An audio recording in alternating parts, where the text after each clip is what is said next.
Hello students, how are you. आप सभी की प्रिपरेशंस कैसी चल रही है। आई होप आने वाले जो हमारे एग्ज़ाम है, जो हमारा जल्दी होने वाला है, उसके लिए आप सभी का प्रिपरेशन ऑलमोस्ट कंप्लीट हो गया होगा। तो उससे पहले मैं आप लोगों से कुछ बेसिक टिप्स के बारे में डिस्कशंस करना चाहूँगा, क्योंकि जो हमारे टॉपर स्टूडेंट्स होते हैं वो तो पहले से बहुत अच्छे से प्रिपेयर्ड हो जाते हैं, बट जो कमज़ोर स्टूडेंट होते हैं स्पेशली उनका थोड़ा सा चिंता होता है हम टीचर्स लोगों को, क्योंकि वो काफ़ी ज़्यादा नर्वस हो जाते हैं एग्ज़ाम को लेकर के, एक पैनिक सा क्रिएट हो जाता है। तो वो पैनिक को अवॉइड करने के लिए कुछ बेसिक टिप्स हैं जिसे आज मैं डिस्कस करने वाला हूँ।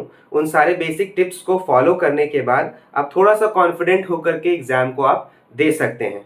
तो सबसे मोस्ट इम्पॉर्टेंटली हम लोग कुछ चैप्टर्स के बारे में डिस्कस कर लेते हैं कि एक रिवीजन जो होता है, जल्दी से जल्दी आज जितना पढ़ सकते हो पढ़ के उसको थोड़ा सा कुछ ऐसा कवर कर लेना है कि जो एग्जाम में कुछ लिखने लायक हो जाए। ऐसा स्टूडेंट कोई ना बचे जो बिल्कुल ही पेपर खाली छोड़ करके आए। तो खाली छोड़ने वाला सिस्टम बिल्कुल नहीं है। आईसीएसई बोर्ड है, बहुत लीनियंट होता है चेकिंग के मामले में। आप कंटेंट दो, उस कंटेंट पे वो मार्क्स देगा। तो लेट अस जल्दी से हम लोग इसको डिस्कस कर लेते हैं क्या क्या करना है, फिर लास्ट में कुछ बेसिक टिप्स जरूर मैं दूंगा आप लोगों को, ठीक है।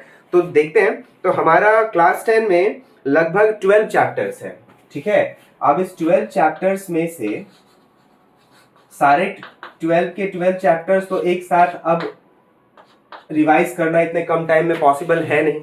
तो किन किन वो मोस्ट इंपॉर्टेंट चैप्टर्स हैं उन सभी को आज मैंने शॉर्ट लिस्ट किया है अपने इस वर्ड डॉक्यूमेंट में। उन सभी को थोड़ा सा मैं डिस्कस आज करूंगा। तो हमारा जो है सबसे पहला जो चैप्टर्स है, जो टॉप 4 to 5 चैप्टर्स में से आते हैं, जिसको सबसे पहले कवर करना है। अक्सर मैं अपने क्लासेस में बच्चों को बोलता भी हूँ इन सब चैप्टर्स के बारे में। एक बार मैं फिर इसे रिवाइज कर देता हूँ ताकि ये एक यूट्यूब प्लेटफॉर्म है तो इसमें बहुत बच्चे कांटेक्ट में होंगे, तो सभी को ये हेल्प हो जाएगा। तो हमारा जो पहला चैप्टर है जो सबसे पहले कवर होना चाहिए वो है फोर्स। फोर्स, तो ये फोर्थ चैप्टर को हम लोग इजी में नहीं लेंगे, बहुत इंपॉर्टेंट चैप्टर है। उसके बाद जो हमारा चैप्टर है वो है ऑप्टिक्स। ऑप्टिक्स क्लास 10 में इसको दो चैप्टर्स के नाम से जाना जाता है, दैट इज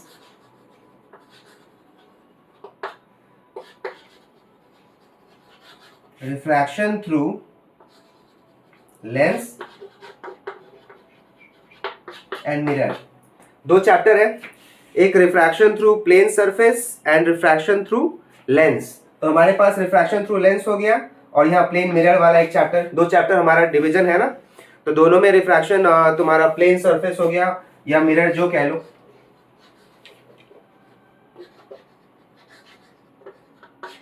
ये हो गया। तो हमारा जो फोर्स है ये लगभग 10 मार्क्स कैरी करेगा, ठीक है। ये फोर्थ चैप्टर 10 मार्क्स कैरी करने वाला है। उसके बाद जो ऑप्टिक्स होगा वो ऑप्टिक्स हमारा लगभग दोनों मिलाकर के 22 मार्क्स, बहुत बड़ा मार्क्स है। इसलिए मैं इस वीडियो को बनाने के लिए मजबूर हो गया, क्योंकि इतना बड़ा मार्क्स किसी दो चैप्टर में लाना ये बहुत बड़ी बात है। इसीलिए आप फोर्स को एक पढ़ लो, 10 मार्क्स इसमें आ जाएगा। ऑप्टिक्स के इस दोनों चैप्टर को पढ़ लो, refraction through lens and refraction through plane surface या मिरर्स, ठीक है। तो इससे दोनों चैप्टर से मिला करके हमारा लगभग 22 मार्क्स का मार्क्स डिस्ट्रीब्यूशन है। तो ये काफी मायने रखता है। तुम्हारा 32 मार्क्स तो यहीं पे हो गया। मतलब अगर इस दो चैप्टर को भी ढंग से पढ़ लिया जाए तो हम आसानी से एग्जाम में पास हो सकते हैं। और प्लस अब बाकी कुछ कुछ चैप्टर्स को देख लेंगे तो you will definitely get good marks. इसलिए कॉन्सेंट्रेट होकर के वीडियो के एंड तक हर चीज को बहुत ही माइन्यूटली सभी को देखना है। इसलिए नेक्स्ट हम लोग अब डिस्कस करते हैं। हमारा जो तीसरा इंपॉर्टेंट चैप्टर है वो हमारा आता है साउंड का, साउंड। फिर चौथा जो आता है वो हमारा है हीट, हीट या कैलोरीमेट्री। बहुत बुक इसको हीट लिखते हैं, बहुत बुक कैलोरीमेट्री लिखते हैं, ठीक है ना। तो साउंड और कैलोरीमेट्री हमारा ये दोनों कितना मार्क्स को कवर करता है? साउंड लगभग 11 मार्क्स को और जो हमारा कैलोरीमेट्री है वो लगभग 10 मार्क्स को कवर करता है। तो ये 10 मार्क्स हो गया और ये हमारा 11 मार्क्स हो गया। तो समझ रहे हैं, 22 10 32 फिर 10 42 42 हो गया और 10 इधर 52 52 और एक 53 53 मार्क्स इन चैप्टर से आसानी से स्कोर हो जाएंगे। तो ये चैप्टर्स को बहुत अच्छे से रिविजन जनरली स्टूडेंट्स करके भी रखते हैं, एंड आई होप आप लोगों ने कर भी रखा होगा। तो इन चैप्टर्स को अच्छे से रिवाइज करना है। और लास्ट जो 5वां है चैप्टर, जो 5 हमारा टॉप 5 चैप्टर्स है, क्योंकि हमारे बेसिकली ये हेडिंग होगा टॉप 5 चैप्टर्स, टॉप 5 चैप्टर्स। तो ये हमारा हीट हो गया 10 मार्क्स का। तो हमारा 5 चैप्टर हुआ, 1 2 3 4 5, तो 5 हो गया हमारा। तो मार्क्स डिस्ट्रीब्यूशन हम लोगों ने कर रखा है 1 2 3 4 5। तो 5 हमारा जो ये मार्क्स डिस्ट्रीब्यूशन है ये तो क्लियर हो गया। मतलब 50+ मार्क्स हमें सिर्फ इन 4 से 5 चैप्टर्स में से आसानी से आ जाएंगे।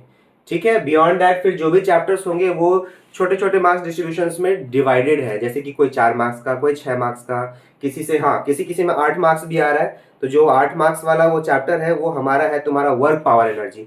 वर्क पावर एनर्जी बहुत इंपॉर्टेंट है ये भी, अगर अच्छा स्कोरिंग पॉइंट ऑफ व्यू से प्रिपरेशन सभी का हो रहा है। तो अगर लगता है कि नहीं आप समय कम है, हम सभी को नहीं पढ़ सकते आप, तो उसके लिए हमें क्या करना होगा कि पहले इन सारे चैप्टर्स पे फोकस करना होगा। इसको फोकस करने के बाद फिर हम लोग नेक्स्ट चैप्टर पे रिवीजन के लिए जा सकते हैं। इसीलिए विदाउट टेकिंग एनी स्ट्रेस हम लोग क्या करेंगे, इन सारे चैप्टर्स को एक गो थ्रू करेंगे, क्या क्या इंपॉर्टेंट पॉइंट्स है उन सभी को देखेंगे, जो कंसेप्ट्स है, बेसिक्स जो फॉर्मूलाज हैं उन सभी को देखेंगे, उससे 2-4 न्यूमेरिकल्स प्रैक्टिस कर लेंगे। ये हमारे कॉन्फिडेंस को थोड़ा बिल्डअप करेगा।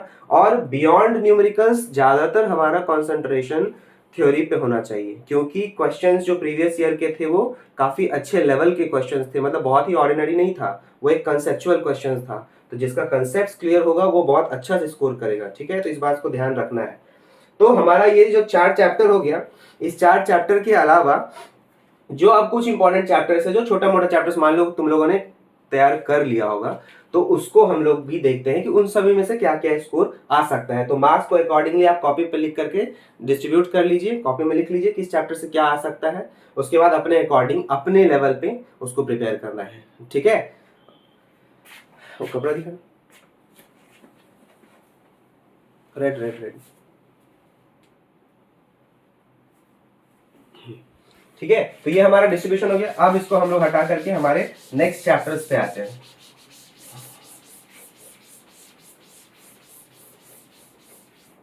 ये हमारे मैक्सिमम कवर्ड चैप्टर्स जो थे इन सभी के बारे में हम लोगों ने देखा। अब जो छोटे छोटे चैप्टर्स हैं, जैसे हमारा हो गया स्पेक्ट्रम, फिर हमारा हो गया, नहीं पहले वर्क पावर एनर्जी,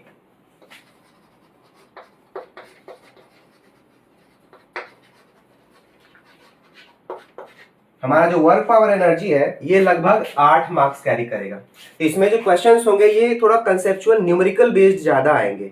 ये जैसे कंजर्वेशन ऑफ एनर्जी हो गया, ठीक है, principle of conservation of energy, momentum concept, हमारा मोमेंटम का जो कंसेप्ट हो गया, ग्रेविटेशनल पोटेंशियल का कंसेप्ट हो गया, इन सब के बारे में थोड़ा बहुत क्वेश्चंस ये पूछेगा। मैकेनिकल एनर्जी का कंसेप्ट कि कैसे काइनेटिक एंड तुम्हारा potential energy is getting conserved in a certain phenomena, तो वो सब हम लोगों ने पढ़ रखा है पहले से।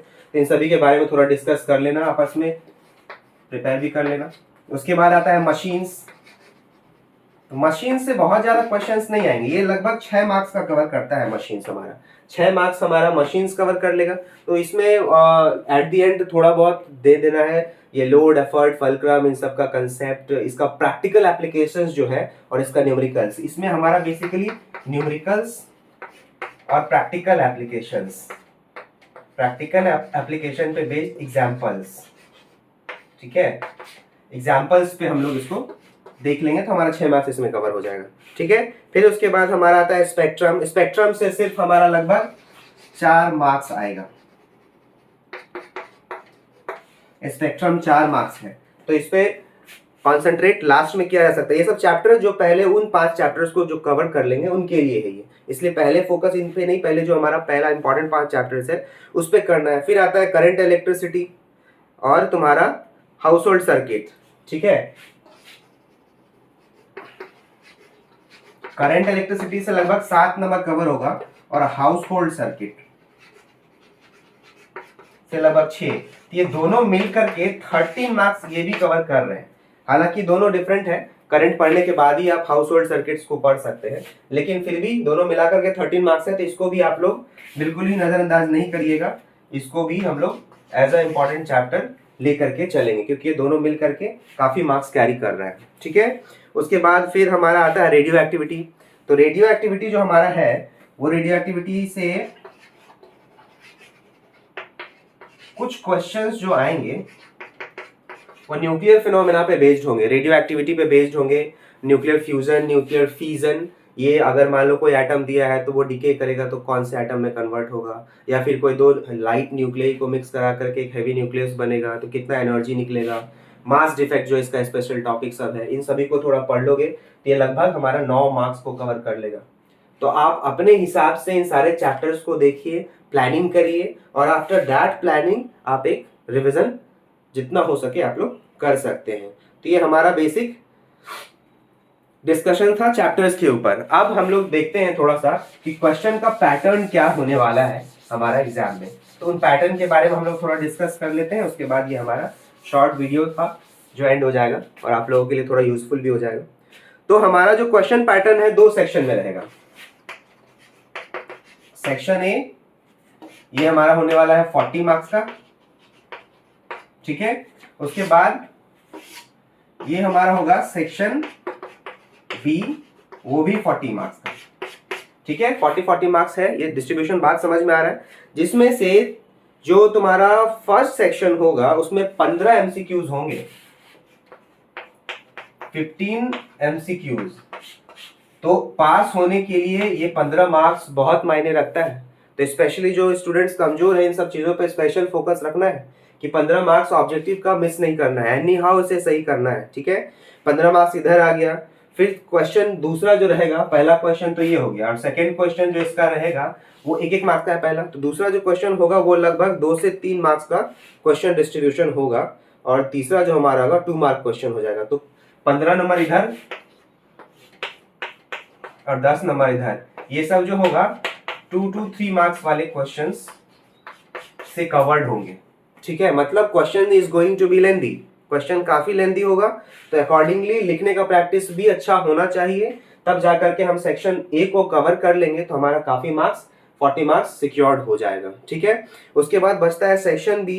तो इसमें क्या होता है कि कौन सा चैप्टर से कंबाइन करके दिया जाएगा ये कॉम्बिनेशन फिक्स नहीं होता है, लेकिन फिर भी मार्क्स डिस्ट्रीब्यूशन बहुत तरीके से फिक्स रहता है। जैसे कि हमारा सेक्शन बी 5 हिस्सों में बटा रहेगा, 1 2 3 4 5, 5 और 1 6, ठीक है। तो हमारा ये जो है 6 पार्ट्स में बटा रहेगा और हर पार्ट का 10 मार्क्स होगा, यानी कि 6 into 10 60 मार्क्स का हमारा सेक्शन बी होगा। तो उसमें से 40 ही अटेम्प्ट करना है, यानी कि सिर्फ 4 सेक्शंस को ही आपको टच करना है, यानी कि तभी जाकर के 40 होगा। और जो 2 बचेगा, 4 + 2 6 है ना टोटल, ये तो 4 अटेम्प्ट करना और 2 सेक्शन आप छोड़ सकते हैं अपनी मर्जी से। तो उस अकॉर्डिंग आप 40 मार्क्स का डिस्ट्रीब्यूशन आसानी से कर लेंगे। और अपना एक प्लानिंग, एक स्ट्रैटेजी है, इसको आज बनाना है कि किस चैप्टर से कहाँ से कितना टच करना है, कि उसके अकॉर्डिंगली हम अपने एग्जाम में परफॉर्म कर सकें, ठीक है। तो ये टॉपर्स के लिए भी बहुत हेल्पफुल होगा, खासकर जो वीक स्टूडेंट्स हैं उनके लिए डेडिकेटेड वीडियो है। तो सभी को इस पे ध्यान देना है और उस अकॉर्डिंग को अपना तैयारी करना है। तो all the very best to all of you. मेरा आशीर्वाद आप लोगों के साथ है। एज अ टीचर सभी को ब्लेस करता हूँ कि आप लोग अच्छा मार्क्स स्कोर करो। बस इतना बात ध्यान में रखना है कि आपका कॉपी बोर्ड्स के लिए खाली नहीं होना है। खाली copy will never fetch you good marks. For that you need to add some content to your copy. If there is content, definitely you are going to get good marks. Keep this thing in your mind. ठीक है, बात समझ में आ गया। तो content आपके copy में होना चाहिए, मार्क्स 100% मिलेगा, ठीक है। ये कोई भी बोर्ड हो, बच्चों को स्टेप मार्किंग पे बेस्ड मार्क्स मिलता ही मिलता है। इसलिए बेटर है कि इस वीडियो को अच्छे से देख करके एनालिसिस करके आप कल के एग्जाम के लिए या नेक्स्ट एग्जाम के लिए रिविजन अच्छे से स्ट्रैटेजाइज कर लिया जाए, ठीक है। चलो, all the very best, thank you very much, जय हिंद।